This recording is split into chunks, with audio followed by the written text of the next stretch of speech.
Muy buenas, amables televidentes. En el conversatorio de la Fundación Institucionalidad y Justicia del día de hoy cuento con la gratísima presencia de Félix Damián Olivares y de uno de los jóvenes Félix más talentosos, y eso lo hemos concluido en la Fundación Naces Perdomo. La verdad es que uno se siente orgulloso teniéndolo aquí en este programa y sobre todo por el tema que vamos a tratar los tres juntos. Encantado de estar aquí de nuevo en esta conversación con mis queridos y admirados colegas, con Servio Tulio y con Naces Perdomo Cordero. Así es. Y vamos a ver qué podemos elucidar de Bueno, los debates. Vamos a hablar de la reforma policial. Vimos que esta reforma, quien la puso sobre la mesa fue la propia institución, que le remitiera una propuesta de reforma policial al presidente de la República, y vimos que hace unos días ya el presidente de la República se la remitió al Senado de la República, y yo pienso que de eso es de lo que se trata. Y me gustaría comenzar contigo, Félix, porque tú vienes trabajando ese tema del año 1999, desde la Fundación Institucional de Justicia, y ha venido desarrollando algunas actividades inclusive hasta con la propia institución policial, es decir, tú manejas los conceptos. ¿Por qué se impone una reforma policial en la actual coyuntura? Bueno, yo creo que una de las instituciones que mantiene los rasgos ajenos a la transición democrática, si hay una institución que se ha mantenido, digamos, replegada en el tiempo, a nivel ideológico, a nivel, digamos, del etos cultural, es la corporación policial. Fijémonos que a raíz de los acuerdos de paz en Centroamérica, los acuerdos de la ONU, ONUSAL y los diversos acuerdos de paz, Esquipulas primero, Esquipulas segundo, prácticamente hubo una reforma impuesta por la transición de regímenes autoritarios a regímenes democráticos. Nosotros no, por el contrario. Cuando aquí se producen en la República Dominicana las primeras elecciones democráticas del 20 de diciembre de 1962, después de aquella oscura noche de tiranía y dictadura, 8 días después se aprobó la ley institucional de la policía, la 6141 para aquel entonces, que era una ley que pretendía hacer autónoma a la policía a tal extremo que el presidente de la República no tendría prácticamente facultades de designación o traslados al interior de la corporación policial. Y una policía concebida como una hermana castrense, es decir, una hermana de los cuerpos militares, es decir, y concebida básicamente como una institución o corporación para ahogar la protesta social, una policía antimotines, para decirlo así. O sea, en su concepción ideológica. Y además eso en el contexto histórico de un momento en el cual la Policía Nacional competía con el ejército en temas de armamento. La Policía Nacional llegó a tener tanquetas y tanques de guerra. Y no solamente eso, habría que recordar que la policía para esa época se habían creado varias sociedades al interior de la policía que eran verdaderas expresiones de corrupción. Claro. Cantina S.A. que estaban importando licores y contrabandeando, para decirlo en otros términos. Entonces, eso es por un lado, es decir, la corporación policial se mantiene anclada incluso casi en la Guerra Fría. Lo que cambian son los argumentos o el enemigo, pero la lógica de la policía con relación a la población civil, de hecho se mantenía el concepto de elementos de la clase civil, porque la policía misma se concibe a ella como una corporación militar o militarizada, no como un servicio civil, por un lado, y por el otro, se concibe como enemiga de la población. O sea, en una relación de amigo-enemigo. Es el sustrato ideológico que hay detrás de ella. Y siempre va a buscar un enemigo, la delincuencia. Claro. El narcotráfico. Ojo, la delincuencia de poca monta, porque ese es el problema también. De hecho, uno de los temas de seguridad ciudadana en República Dominicana es que no hay tal cosa como una política de seguridad ciudadana coherente desde el punto de vista de la acción policial, sino que, como decía Félix, a lo que está abocada es a la represión de ciertos elementos o de ciertos sectores de la sociedad. La policía dominicana no está equipada y no está capacitada para enfrentar el problema de la inseguridad desde una visión o un punto de vista global, integral. No, y diciéndolo de manera clara, Nace, la corporación policial le ha sido funcional a los grupos mafiosos que operan en la República Dominicana. Es decir, los grupos mafiosos que operan a niveles de contrabando, de tráfico de armas, de una serie de actividades criminales, regularmente están asociadas a la policía. Y si uno ve las estadísticas, las crónicas, lo que sale, las crónicas periodísticas, uno se va a verificar que en 1 de cada 3 atracos violentos está involucrado un elemento policial o parapolicial o que ha sido policía. Ya. Es decir, y lo mismo ha sucedido con el sicariato. Los elementos del sicariato regularmente han tenido experiencia en el uso de la violencia física, en el uso y en las habilidades y la destreza en el uso de las armas. Ahora, me preocupa que ustedes digan ese componente militar que hay a lo interno de la institución policial.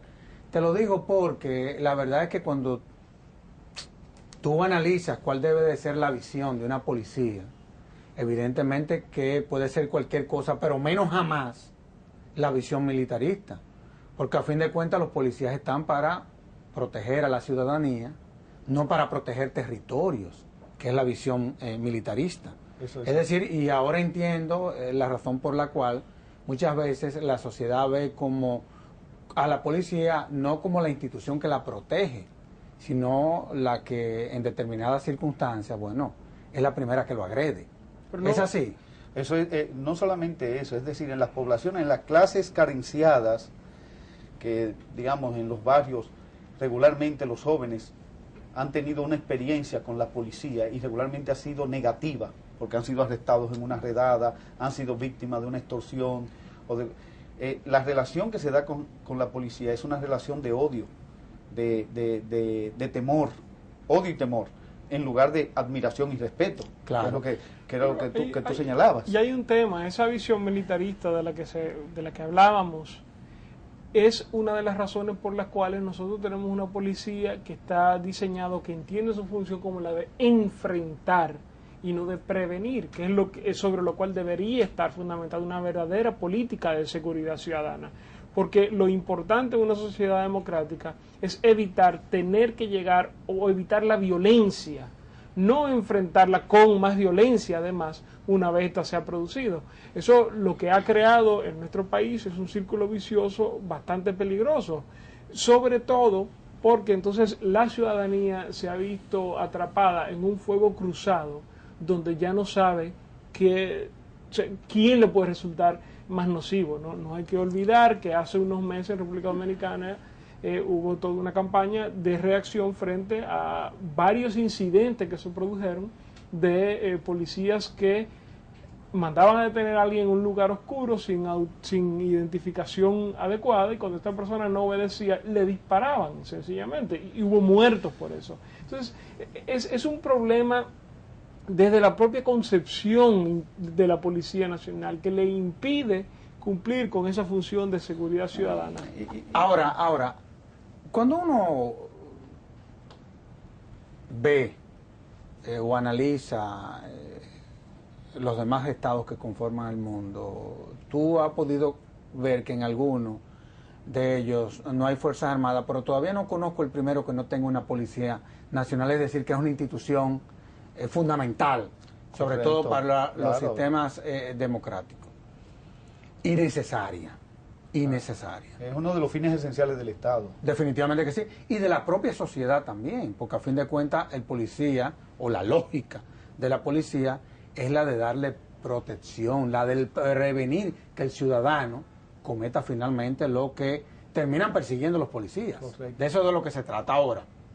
En el marco de la reforma constitucional, porque tú hablabas de la ley del 1962, vimos una del 1936, hubo una reforma policial en el año 2003 en donde se conquistaron algunos elementos Sí, pero ha sido una ley que no se ha aplicado. ¿Cómo así? Esa ley no se ha aplicado. Si tú miras las disposiciones de esta ley, los derechos que le da al policía, las obligaciones que hay con relación de la institución hacia el policía, podríamos constatar de manera fehaciente que no se ha cumplido. Es decir, las cuestiones, las condiciones de estabilidad, las condiciones sociales de prestación del servicio, claro. El debido proceso al interno de la institución. El debido proceso al interior de la institución, pero en la policía se da lo que algunos autores denominan la crueldad institucional, que no es exclusiva de la policía, porque por ejemplo yo diría que también en el Poder Judicial se da mucho de crueldad institucional, porque someter a un juez a tener que manejar 150 expedientes, tener que fallar, tener que llevar eso, pedirle que tengan vocación al martirio. Correcto. Entonces en la policía con mucho más vera. Es decir, en la Policía Nacional, ser policía, con los salarios pírricos de miseria que se les pagan, pero con una exigencia de disposición plena, no de 8 horas de trabajo, sino de 72 horas corrido. Y en muchas ocasiones hacer trabajos que son humillantes, porque estar paseando perritos es humillante para pero eso es lo de menos. Pero me quiero referir, Félix. No lo que quiero decir. Estoy hablando de la corporación policial. El trabajo su función se ha llevado a eso en muchos casos. O sea, no es un asunto anecdótico. Aquí ha habido ministros de Interior que han intentado enfrentar esa situación porque ellos dicen es que no tengo suficientes policías para llevar a cabo mi programa, porque los policías están de chofer, limpiando casa, llevando gente al supermercado. Y a veces están en el extranjero incluso. Es decir, estamos hablando de 32.000 personas que están inscritos como policías, apenas 10.000 prestan un servicio policial. A mi juicio yo pienso que son menos. Menos de 10.000. No, pero definitivamente, porque en la ciudad de Nueva York hay 7.000 policías, ¿tú lo ves?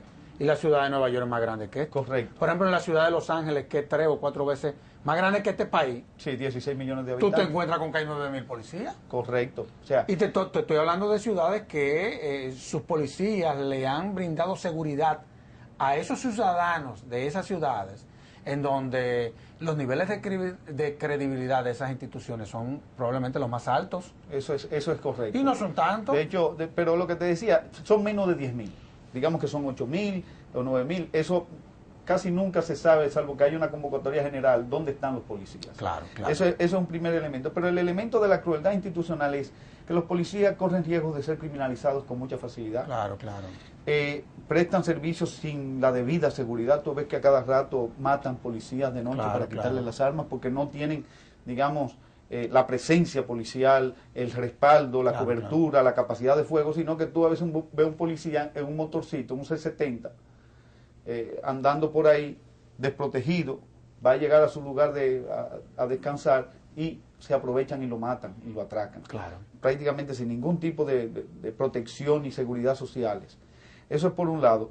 Y por el otro, de que cualquier jefe los puede criminalizar. Además de que hay prácticas, porque hay lo que se llama el discurso mítico, ley, orden, respeto, esos discursos moralizantes, pero en la práctica, ¿qué es lo que le dicen al policía? Fabrique, guardia, soldado, policía, agente, búsquese el peso, usted tiene que traer, recoja. Entonces, hay un discurso mítico, y ahí tengan que rendir cuentas sobre el uso de los recursos y todo esto, sino que también tengan que rendir cuenta y se pueda ver el resultado de la inversión de los recursos económicos, humanos e institucionales, porque tú no puedes diseñar una política de seguridad racional si tú no sabes qué ha funcionado, cómo ha funcionado o dejado de funcionar y hasta qué punto lo ha hecho. Eso es lo primero, y eso implica la construcción no solamente de mecanismos de acceso a la información, sino de mecanismos de creación de esa información. Yo creo que también hay que romper un poco el tema de la verticalidad, porque la policía tiene esas dos funciones bastante distintas y son disímiles, de la seguridad, de prevenir la delincuencia y de la investigación. Son dos mundos que no están completamente separados, pero el vínculo que los une es su función dentro del sistema de justicia. En sí mismas son dos funciones bastante disímiles. me parece que la policía también tiene que abocarse y aceptar que tiene que renunciar a su cultura militar. Eso no ha funcionado. En la época en que se creó, en que se ideó esa visión de la Quizás Policía era la Nacional. lógica de aquellos tiempos. No, bueno, es que la lógica de aquellos tiempos es la de reprimir a la ciudadanía. Claro. Y eso ya no puede ser así. Es imposible tú pretender llamar democrático un Estado que se dedica a ejercer la violencia sobre sus ciudadanos. La Policía Nacional tiene que cumplir otra función. Y esa función es la de mano con la comunidad, de mano con la ciudadanía, tratar de crear mecanismos que ayuden a prevenir la delincuencia y la violencia. La visión comunitaria de la institución.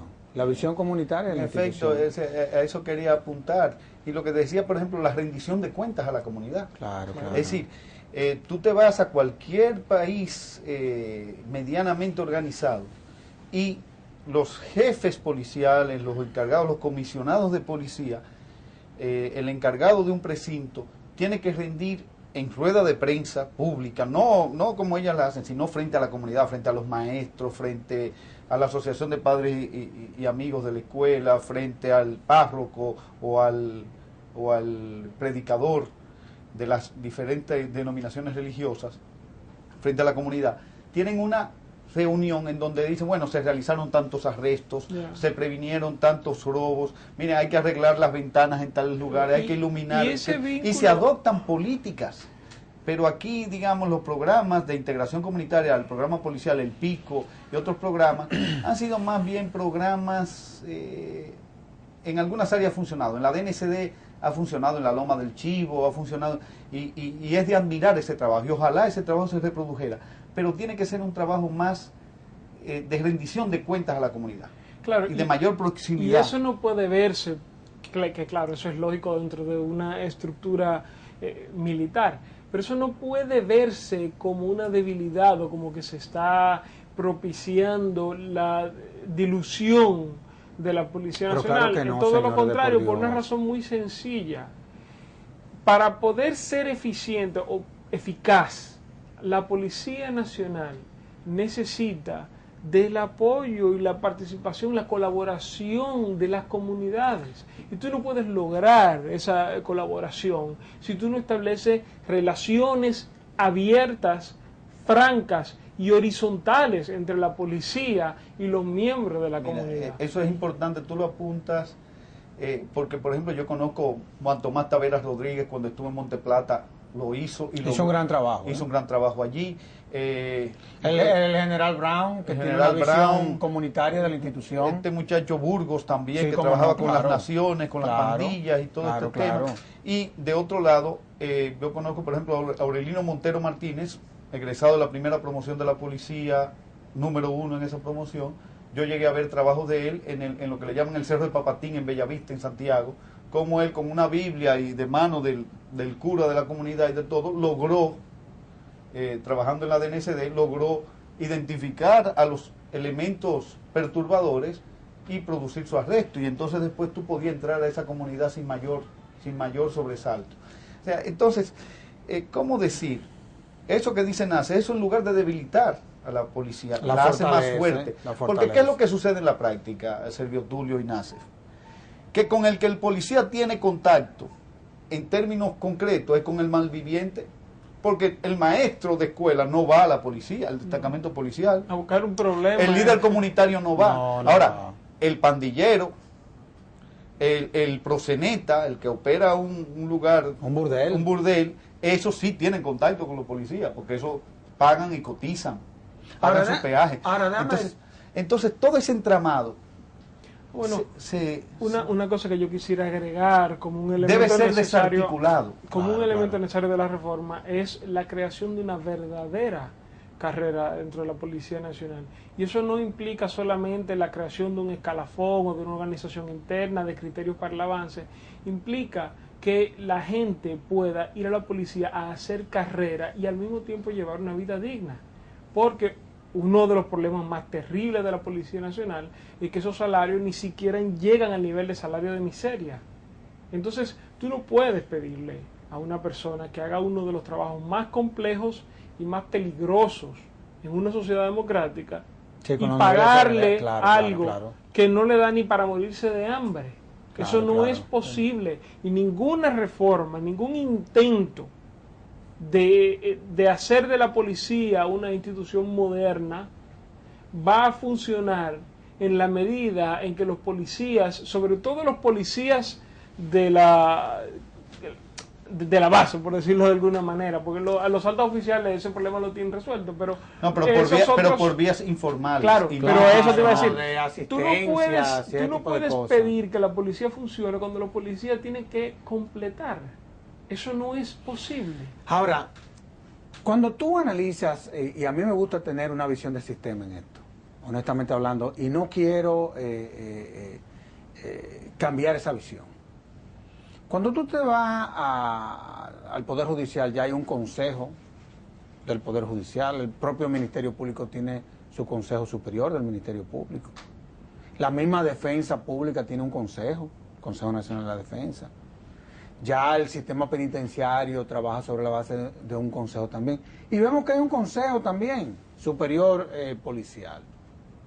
Sin embargo, llama la atención la cantidad de miembros de la institución que conforman ese consejo, como por ejemplo, de 18, 2 son civiles y 16 son policías. Eso fue una distorsión en el proyecto de ley. No, pero mira, pero eso fue una cosa que habrá que corregir. No, pero eso fue una distorsión que ellos, para contrapesar, porque no estaba concebido. Porque eso no tiene ningún sentido. No estaba concebido en esos términos. Cuando se concibió originalmente, ¿Cómo se concibió? Digo, porque ese es un tema que se va a someter a debate. Se concibió básicamente con el ministro de Interior y Policía, con el Procurador General de la República, con el director de policía, no jefe, porque el concepto incluso de jefe policial es un concepto autoritario. Quiera Dios que eso se elimine. El término de jefe tiene una connotación innegable. Y aquí históricamente tiene una connotación y un significado particular. Y entonces los directores de la policía preventiva y de lo que era la policía de investigaciones criminales, el DICRIM o el DINTEL, pero básicamente eso, y soportes y servicios, pero de ahí en más no esa amplitud que se le ha querido dar el inspector general de policía. Fíjate qué elementos fueron parte de la contrarreforma en la discusión del proyecto que terminó en la ley institucional de policía. La desmilitarización, se lo llevaron de encuentro. Luego, la composición del consejo. La composición del consejo.